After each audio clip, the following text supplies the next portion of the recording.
বিসমিল্লাহির রহমানির রহিম। আলহামদুলিল্লাহ ওয়াসসালাতু ওয়াসসালামু আলা রাসূলিল্লাহ। আম্মা বা'দ, সম্মানিত মাদ্নী ভাইরা, আসসালামু আলাইকুম ওয়া রাহমাতুল্লাহি ওয়া বারাকাতুহু। আজকে আমাদের রিয়াদুস সালিহিনের 7ম নম্বর পর্ব নিয়ে আমরা আলোচনা করব। এখানে এখনো যে অধ্যায় নিয়ে আমরা আছি, যে ইখলাসুল আমাল, মানে প্রত্যেকটি আমল করতে হবে আমাদের একমাত্র আল্লাহ সুবহানাহু ওয়া তাআলার জন্য, খালেস নিয়া, একমাত্র নিয়ত যেন ওনার জন্য হয়। যত সওয়াব লেখা হয়, ওই সওয়াবটি লেখা হয় একমাত্র মানুষের নিয়তের উপর ভিত্তি করে। তো আজকে আমাদের এখানে ইমাম নববী যেই রিয়াদুস সালিহিন থেকে 10 নম্বর হাদিসটি আমরা পড়ব, সেটি হলো আবি হুরায়রা রাদিয়াল্লাহু আনহু থেকে। আবি হুরায়রা আমরা জানি ওনার নাম কি, আব্দুর রহমান বিন সাখার আদ-দাওসী, এবং তিনি হলেন এমন একজন সাহাবী যে হাদিসের মধ্যে সবচেয়ে বেশি হাদিস রিওয়ায়াত করেছেন আবি হুরায়রা রাদিয়াল্লাহু আনহু। আবি হুরায়রা রাদিয়াল্লাহু আনহু তিনি বলতেছেন যে আন আবি হুরায়রা রাদিয়াল্লাহু আনহু قال قال رسول الله صلى الله عليه وسلم صلاة الرجل في جماعة تزيد على صلاته في بيته وصلاته في سوقه বিদআন ওয়া 20 দারাজা। রাসূল সাল্লাল্লাহু আলাইহি ওয়াসাল্লাম বলতেছেন যে একজন পুরুষের জন্য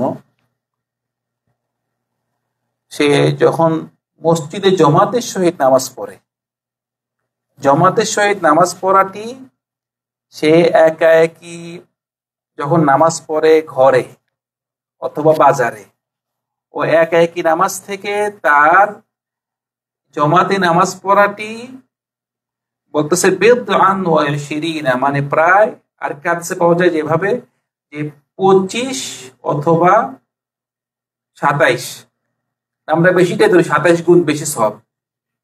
মানে কেউ যদি জামাতে নামাজ পড়ে, একা একই নামাজ পড়ার থেকে কত গুণ বেশি সওয়াব? 27 গুণ বেশি সওয়াব। সেজন্য জামাতে নামাজ পড়াটি, এটি বেশিরভাগ উলামাদের মতে এটি জামাতে নামাজ পড়াটা হলো ওয়াজিব। জামাতে নামাজ পড়াটা ওয়াজিব, কারণ অনেক হাদিস পাওয়া যায় রাসূল সাল্লাল্লাহু আলাইহি ওয়াসাল্লাম খুব বেশি তাকিদ দিয়েছেন, খুব গুরুত্ব দিয়েছেন জামাতে নামাজ পড়ার জন্য। যেমন নাকি একটি হাদিসে পাওয়া যায় রাসূল সাল্লাল্লাহু আলাইহি ওয়াসাল্লাম বলেছেন যে নাকি আজান শুনে এবং মসজিদে আসে না, তার কোনো নামাজ নাই, একমাত্র যদি কোনো ওজর থাকে। ওজরটা কি বলতেছেন? যদি অসুস্থ হয় অথবা ভয় পায়। অসুস্থ এবং ভয় যদি না থাকে, আপনার কোথায় পড়তে হবে নামাজ? মসজিদে পড়তে হবে। এটা একদিকে ওয়াজিব, আরেকদিকে এটি পড়লে আপনার 27 গুণ বেশি আপনি সওয়াব পাচ্ছেন। তো এখানে এখন আমাদের যে অধ্যায় আল্লাহর জন্য, এখনো কথাটি আসে নাই। তো তারপর বলতেছে কি, وذلك أن أحدهم إذا توضأ فأحسن الوضوء ثم أتى المسجد لا ينهزه إلا الصلاة لا يريد إلا الصلاة। বলতেছে যে কেউ যদি তার কেউ যদি উজু করে, সুন্দর করে উজু করে এবং ঘর থেকে বাইর হয়, তার উদ্দেশ্য কি? মসজিদে যাওয়ার উদ্দেশ্য একমাত্র মসজিদে যাওয়া। ঘর থেকে বাইর হয়েছে, একমাত্র উদ্দেশ্য মসজিদে গিয়ে নামাজ পড়বে। এইটা আমাদের দলিল যে অধ্যায় যে আল্লাহর জন্য সে ঘর থেকে বাইর হয়েছে, তার নিয়ত কি? মসজিদে যাবার। যদি এরকম মসজিদে যাওয়া তার নিয়ত থাকে, বলতেছে লাম ইয়াখতু খাতওয়াতান ইল্লা রুফিআ লাহু বিহা দারাজা। এক পা দিবে, এক পাতে তার জন্য কি হবে? তার জন্য আল্লাহ সুবহানাহু ওয়া তাআলা তার মর্যাদা তাকে বাড়িয়ে দিবে। আল্লাহর কাছে তার মর্যাদা একটা কি? বাড়িয়ে দিবে, বেড়ে যাবে। বলতেছে ওয়া হুত্তা আনহু বিহা খাতিআহ, এক পায়ে যখন এক পা দিবে তার কি একটা মর্যাদা বাড়বে, আবার একটা গুনাহ কি মুছে যাবে। একটা গুনাহ মাফ করে দেওয়া হবে, আবার তার মর্যাদা কি বাড়িয়ে দেওয়া হবে প্রতি কদমে। বলতেছে হাত্তা ইয়াদখুলাল মসজিদ, মানে মসজিদে প্রবেশ করা পর্যন্ত।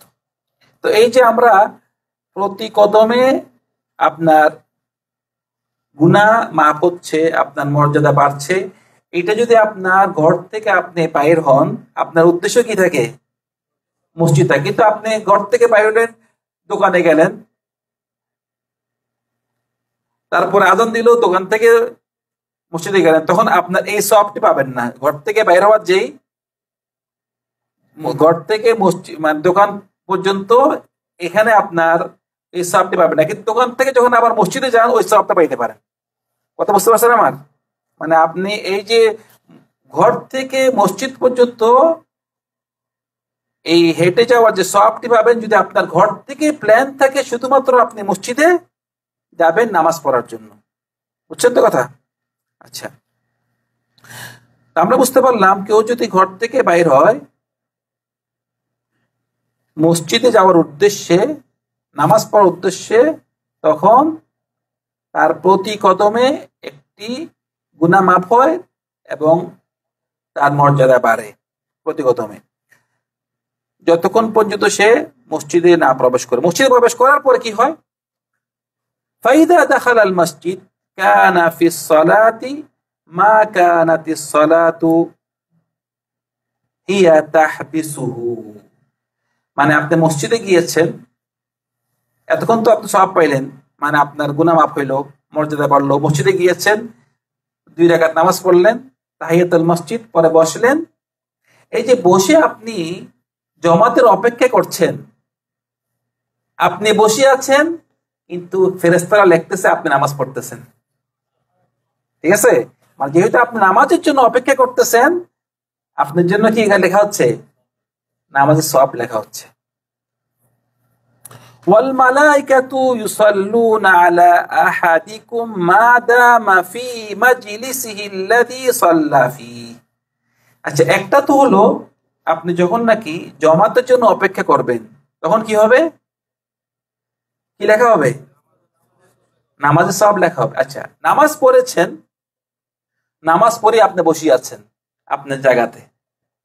যেভাবে নাকি আমাদের বর্তমানে সমাজে দেখা যায়, মানুষরা নামাজ পড়েই কি করে? সালাম ফিরাবার পরে কি দৌড়, মানে প্রতিযোগিতা, কার আগে কে বাইরে হবে। আজকে তো জুমার দিন, দেখতে মানুষরা যেভাবে নাকি মানে জুমার সালাত পরেই কিভাবে দৌড়। যে কোনো জমাতের পরে দেখা যায় মানুষ ঢুকে আস্তে আস্তে বাইরে হওয়ার সময় ভিড় লেগে যায়। কিন্তু কেউ যদি নামাজের পরে বসেই থাকে, নামাজের পরে বসেই থাকে না, একটু অপেক্ষা করে, এই বসাটা একটা রহমতের বসা। বলতেছে কেউ যদি বসেই থাকে নামাজের পরে, এই যখন বসে থাকবে, ফেরেশতারা তার জন্য দোয়া করবে। কি করবে? ফেরেশতারা দোয়া করবে। ফেরেশতারা কি বলবে? আল্লাহুম্মা আরহামহু, আল্লাহ এই ব্যক্তিকে তুমি রহমত করো। আল্লাহুম্মা ইগফির লাহু, আল্লাহ তাকে তুমি মাফ করে দাও। আল্লাহুম্মা তুব আলাইহি, আল্লাহ তার তওবাকে তুমি কবুল করো। ফেরেশতারা আপনাকে 3টা দোয়া করবে, আপনি যদি কি করেন? নামাজের পরে বসে থাকেন, সালাম ফিরে দৌড়ায় না বাইরে যান, আপনার সাথে বসে থাকবেন তো ইনশাআল্লাহ ফেরেশতারা আপনাকে দোয়া করবে। মা লাম ইউযি ফিহি মা লাম ইউহাদিস ফিহি। কিন্তু এই ফেরেশতাদের যদি আপনি দোয়া পেতে চান, তাহলে 2টা শর্ত। 2টা শর্ত কি? একটা শর্ত হলো কাউকে যদি কষ্ট না দেন। কেউ আছে, আপনি মসজিদে বসেছেন, এভাবে বসেছেন, অন্য মানুষের কষ্ট হচ্ছে, অন্যকে যে কোনো ভাবে কাউকে কষ্ট দিচ্ছেন, তাহলে আপনি, কেউ আপনার দ্বারা কষ্ট পেয়েছে, সেজন্য মসজিদে গেলে খুবই হুঁশিয়ার, কেউ যেন আপনার দ্বারা কষ্ট না পায়। তো ফেরেশতাদের এই দোয়াগুলি পেতে হলে প্রথম কাজ কি করতে হবে? কাউকে কষ্ট দেওয়া যাবে না। দ্বিতীয় কাজ হলো আপনার উজু থাকতে হবে। যদি উজু ভেঙে যায়, তাহলে আর ফেরেশতাদের দোয়াটা পাবেন না। ঠিক আছে? মানে আমরা বুঝতে পারলাম যে এই হাদিস থেকে এটা খুব সংক্ষেপে বুঝতে পারলাম যে কেউ যদি মসজিদ থেকে বাইর হয়, ঘর থেকে বাইর হয়, মসজিদে যাওয়ার উদ্দেশ্য থাকে, তাহলে প্রতি কদমে তার একটা গুনাহ মাপ, একটা মর্যাদা বাড়ে। আবার যখন নাকি মসজিদে প্রবেশ করে, নামাজের অপেক্ষা করে, কি হয়? নামাজের অপেক্ষা করবে, সালাতে সওয়াব পাবে, সে নামাজের সওয়াব পাবে। আবার নামাজের পরে সে যদি আবার না বাইরে যে নামাজের পরে আবার বসে থাকে ওই যেখানে নামাজ পড়েছে, তাহলে ফেরেশতা তার জন্য দোয়া করে। কিন্তু কেউ যদি কাউকে কষ্ট দেয় অথবা তার উঁচু চলে যায়, তখন তাদের দোয়া বন্ধ হয়ে যায়। মানে তারা দোয়া করতে থাকে আপনার জন্য, কন্টিনিউ দোয়া করতে থাকে। কিন্তু আপনি যদি উঁচু চলে যায়, তাহলে দোয়া বন্ধ, অথবা কাউকে কষ্ট দিয়েছেন তো আপনার দোয়া বন্ধ হয়ে যায়। তো এইটি আমাদের হাদিসটি এখানে আনার উদ্দেশ্য হলো যে আমাদের যে অধ্যায়, যে ইখলাস আল্লাহর জন্য, এই ব্যক্তি সে বাহির হয়েছে ঘর থেকে, তার উদ্দেশ্য কি ছিল? নামাজ পড়ার উদ্দেশ্য ছিল। লা মানে লা ইউখরিজুহু ইল্লা সালাম, লা ইউরিদু ইল্লা সালাম, মানে সে একমাত্র ঘর থেকে বাইর হয়েছে নামাজ পড়ার উদ্দেশ্যে। তো এই যে সে নিয়ত করেছে, ইখলাস করেছে, এই ইখলাসের জন্য, এই ইখলাসের কথা বলা হয়েছে, সেজন্য আমরা এই হাদিসটি এই অধ্যায় ইমাম নববী এনেছেন। তারপরে যে হাদিসটি আমরা পাঠ করব, হাদিসটি হলো আন ইবনে আব্বাস রাদিয়াল্লাহু আনহু। ইবনে আব্বাস তিনি কে? তিনি রাসূল সাল্লাল্লাহু আলাইহি ওয়াসাল্লামের চাচাতো ভাই আব্দুল্লাহ বিন আব্বাস। আব্বাস হল রাসূলুল্লাহর চাচা। তো আব্দুল্লাহ বিন আব্বাস তিনি রাসূলের চাচাতো ভাই। আবার আরেক দিকে আব্দুল্লাহ বিন আব্বাসের রাসূল সাল্লাল্লাহু আলাইহি ওয়াসাল্লাম খালু। ঠিক আছে, কয় দিকে আত্মীয়? দুই দিকে। একদিকে আব্দুল্লাহ বিন আব্বাস রাসূলুল্লাহর চাচাতো ভাই, আরেক দিকে মাইমুনা রাদিয়াল্লাহু আনহা, যিনি নাকি রাসূল সাল্লাল্লাহু আলাইহি ওয়াসাল্লামের বিবি, আমাদের মা। তো উনি ছিলেন ইবনে আব্বাসের খালা। তো বুঝা গেল, রাসূলুল্লাহ উনার খালু। সেজন্য ইবনে আব্বাস অনেক সময় রাসূল সাল্লাল্লাহু আলাইহি ওয়াসাল্লামের ঘরে রাত কাটাতেন, কারণ উনার খালার বাসা, খালা উনার জন্য মাহরাম। তো ইবনে আব্বাস তিনি, উনার বয়স কম ছিল, কিন্তু উনি অনেক বড় একজন মুফাসসির। যত সাহাবী ছিল, বড় বড় আলেম সাহাবী, উনি একজন, এবং উনি উনি মুফাসসির, উনাকে বলতো তরজুমান আল কোরআন। উনি তরজমান মানে কোরআন অনেক বড় মুফাসসির ছিলেন। এখানে ইবনে আব্বাস রাদিয়াল্লাহু আনহু থেকে হাদিসটি, তিনি বলতেছেন আন রাসূলিল্লাহ সাল্লাল্লাহু আলাইহি ওয়াসাল্লাম ফীমা ইয়ারউইহি আন রাব্বিহি। মানে যদি এভাবে ফীমা ইয়ারউইহি আন রাব্বিহি বলা হয়, তাহলে বোঝা গেল এই হাদিসটি হাদিস কুদসি। হাদিসটি কি? এই হাদিসটি কুদসি। হাদিস কুদসি মানে কি? হাদিস কুদসি হলো এটি আল্লাহর কথা। কার কথা? আল্লাহর কথা, কিন্তু রাসূলুল্লাহ বলতেছেন। মানে কোরআন হলো পুরাই আল্লাহর কথা, কিন্তু হাদিস কুদসি আল্লাহর কথা, কিন্তু কার মুখে দিয়ে? রাসূলুল্লাহ সাল্লাল্লাহু আলাইহি ওয়াসাল্লাম মুখে কথা বলতেছেন আল্লাহর কথাটি, হাদিস কুদসি। এখানে হাদিস কুদসি অনেকগুলো আছে, তার মধ্যে আজকে একটা হাদিস কুদসি নিয়ে, মানে আল্লাহর কথাটি রাসূলুল্লাহ সাল্লাল্লাহু আলাইহি ওয়াসাল্লাম জানিয়ে দিবে আমাদেরকে। তো হাদিস কুদসিতে আল্লাহ সুবহানাহু ওয়া তাআলা বলছেন যে ফীমা ইয়ারউই আন রাব্বিহি তাবারাকা ওয়া তাআলা قال ইন্নাল্লাহা কাতাবাল হাসানাত ওয়াস সাইয়্যাত। আল্লাহ সুবহানাহু ওয়া তাআলা তিনি যত নেকি আছে অথবা যত পাপ আছে সব কি লিখে ফেলেছেন। তিনি সব লিখে ফেলেছেন, সব লিখে ফেলেছেন। হয়তো হতে পারে এটি দুইটা অর্থ হবে। একটা হলো উনি লাউহুল মাহফুজে সব সৃষ্টি করার আগে লিখে ফেলেছেন। আরেকটি হবে যে আমরা যে সমস্ত কাজকর্ম করি, আমরা আমাদের কাজকর্মটা কি, মানে পাপ এবং নেকিগুলো উনি লিখে ফেলেন। মানে কিভাবে লেখেন এটির বিস্তারিত এখন আমাদেরকে জানাবেন। মানে উনি আল্লাহ সুবহানাহু ওয়া তাআলা কিভাবে পাপ লেখেন, কিভাবে নেকি লেখেন, এই সম্পর্কে হাদিসে আমাদেরকে জানিয়ে দিবে। বলতেছে আল্লাহ সুবহানাহু ওয়া তাআলা তিনি সবকিছু লিখে ফেলেছেন, পাপ এবং গুনাহ। সুম্মা বায়্যানা যালিকা, সুম্মা বায়্যানা যালিকা, তারপরে দিয়ে মানে কিরকম করে লিখেছেন এই সম্পর্কে আমাদেরকে রাসূল সাল্লাল্লাহু আলাইহি ওয়াসাল্লাম জানিয়ে দিচ্ছেন। কিরকম লিখেছেন বলতেছেন ফামান হাম্মা বিহাসানাতিন ফালাম ইয়ামালহা কাতাবাহু আল্লাহু তাবারাকা ওয়া তাআলা ইনদাহু হাসানাতান কামিলা। কেউ যদি কোনো ভালো কাজ করবে, মানে আপনি ভালো কাজ করবেন, আপনি নিয়ত করেছেন, কি করেছেন? নিয়ত করেছেন। এখানে আমাদের দলিল যে আমরা যে ইখলাস বলেছি, যে আপনি যদি নিয়ত করেছেন আপনি ভালো কাজ করবেন, মানে আপনি নিয়ত করেছেন আগামীকাল আপনি উমরা করবেন, কি করবেন? উমরা ভালো কাজ না? আপনি নিয়ত করেছেন আমি আগামীকাল ইনশাআল্লাহ উমরা করব। এই বলতেছেন ফামান হাম্মা বিহাসানাতিন ফালাম ইয়ামালহা কাতাবাহা আল্লাহু তাবারাকা ওয়া তাআলা ইনদাহু হাসানাতান কামিলা। আপনি শুধু নিয়ত করেছেন, এখনো করেননি, যেহেতু নিয়ত করেছেন, নিয়ত করার সাথে সাথে আল্লাহ আপনার জন্য পরিপূর্ণ একটি নেকি লিখে দিবেন। আপনি কাজটা করছেন, উমরা করছেন নাকি? করেন নাই, বাস কি করেছেন? নিয়ত করেছেন।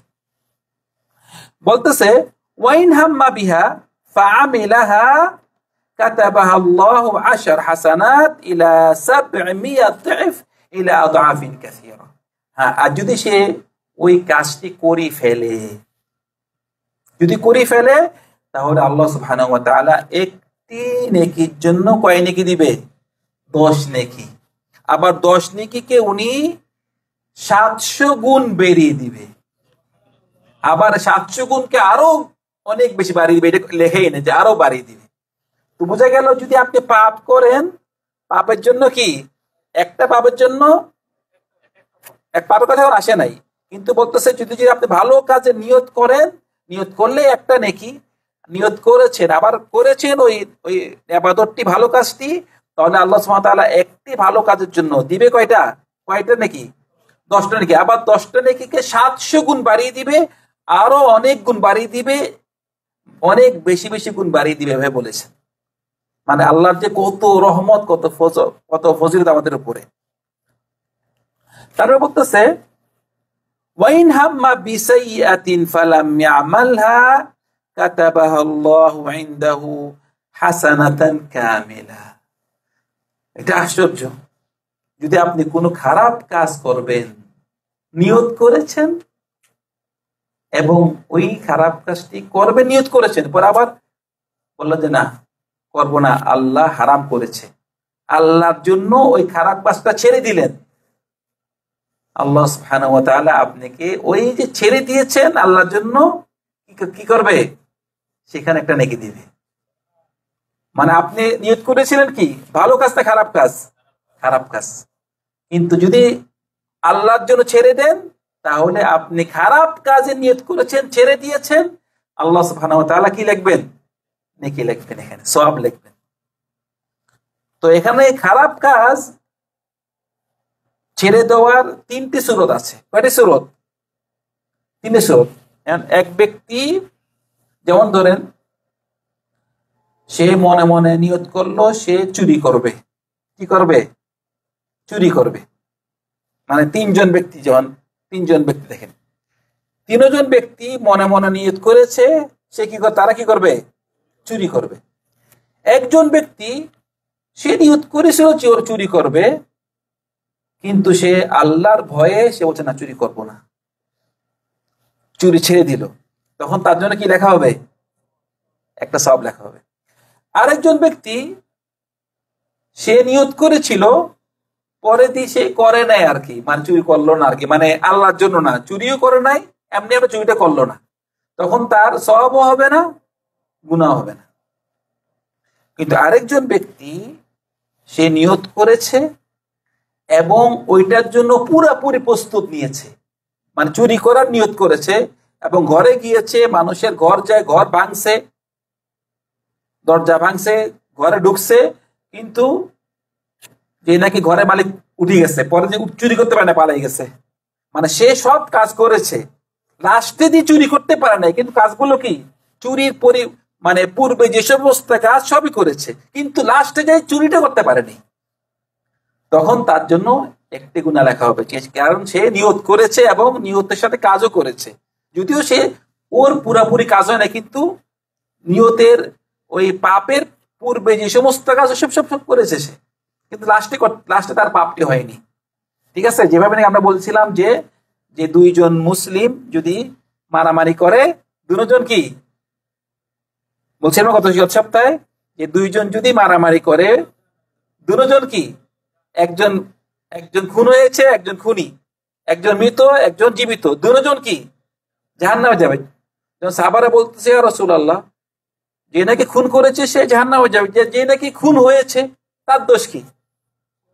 আসলে বলছে সে চেষ্টা করেছিল তাকে অন্যকে মারার জন্য, সে মারতে পারে না, কিন্তু সে কি নিয়ত করেছিল। তো তার নিয়তের সাথে সে কাজও করেছে, শুধু নিয়ত করেনি। তা আপনি যখন নাকি শুধু নিয়ত করবেন এবং ছেড়ে দেবেন আল্লাহর জন্য, তখন কি হবে? সওয়াব হবে। নিয়ত করেছেন এমনি ছেড়ে দিয়েছেন, তখন সওয়াব হবে না, গুনাহ হবে না। কিন্তু নিয়ত করে কাজও করেছেন, কাজ করে পরে আপনি সক্ষম হননি, তখন আপনার জন্য একটা গুনাহ হবে। আর যদি ওয়াইন হাম্মা বিহা ফাআমিলাহা কাতাবাহা আল্লাহু সাইয়্যাতান ওয়াহিদা, যদি একান্ত সে নিয়ত করে এবং ওই পাপটাও করে, আল্লাহ সুবহানাহু ওয়া তাআলা একটি পাপের জন্য কয়টা গুনাহ লাগবে? একটি গুনাহ লাগবে। কিন্তু যখন সওয়াব করবেন 10 গুণ, 10 গুণ থেকে 700 গুণ, মানে কত বাড়াই দিবে। কিন্তু পাপের ক্ষেত্রে আল্লাহ সুবহানাহু ওয়া তাআলা আমাদের রহিম, একটা পাপের জন্য কি লেখে? একটি গুনাহ লেখে। আবার যদি আপনি পাপের নিয়ত করি পাপটা ছেড়ে দেন আল্লাহর জন্য, আবার কি লেখা হয়? সওয়াব লেখা হয়। সেজন্য অনেক বড় একটি আমাদের জন্য সুযোগ যে আমরা যেন নিয়ত ঠিক রাখি, নিয়ত করি, ভালো কাজে নিয়ত করুন ভাই, নিয়ত করলেই সওয়াব। ঠিক আছে ভাইরা? তো এখানে আমরা এই হাদিস থেকে আমাদের যেটা নাকি আমাদের উদ্দেশ্য, যে নাকি ইখলাস, আল্লাহর জন্য নিয়ত করে কাজটা করতেছেন আল্লাহর জন্য, মানে আপনি সাদাকা দিবেন, দান করবেন, নিয়ত করেছেন, আপনি সওয়াব পেয়ে যাচ্ছেন। তো এই দুইটা হাদিস আমরা নিয়ত নিয়ে আলোচনা করলাম। আল্লাহ সুবহানাহু ওয়া তাআলা আমাদের সবাইকে আমাদের নিয়তকে খুলুসিয়া লিল্লাহ সুবহানাহু ওয়া তাআলা, একমাত্র প্রত্যেকটি কাজ একমাত্র আল্লাহ সুবহানাহু ওয়া তাআলার জন্য আমরা যেন করে থাকি। আল্লাহ সুবহানাহু ওয়া তাআলা আমাদের সবাইকে এই হাদিসের উপর আমল করার তৌফিক দান করুন। সাল্লাল্লাহু আলা সাইয়্যিদিনা মুহাম্মদ ওয়া আলা আলিহি ওয়া সাহবিহি আজমাইন। আসসালামু আলাইকুম ওয়া রাহমাতুল্লাহি ওয়া বারাকাতুহু।